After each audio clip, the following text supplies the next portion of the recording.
একসময় মানুষকে চোখ বন্ধ করে বিশ্বাস করতাম, কথাগুলো মনে গেঁথে রাখতাম, আর অনুভূতিগুলো বুকের ভিতরে খুব যত্ন করে রাখতাম।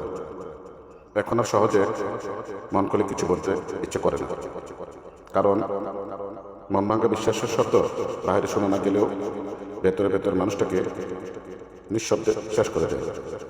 আঘাতগুলো হয়তো সময়ের সাথে সাথে শেষ হয়ে যায়, কিন্তু কিছু মানুষ রেখে যায় এমন এক শূন্যতা, যেখানে আর নতুন করে কাউকে বিশ্বাস করতে মন চায় না। মুখের হাসি আগের মতোই আছে, কিন্তু সরলতাটা আগের জায়গায় নেই। ভালো ও সুস্থ থাকবেন বন্ধুরা। কুমিল্লা, বাংলাদেশ। তোমায় হৃদ মাঝারে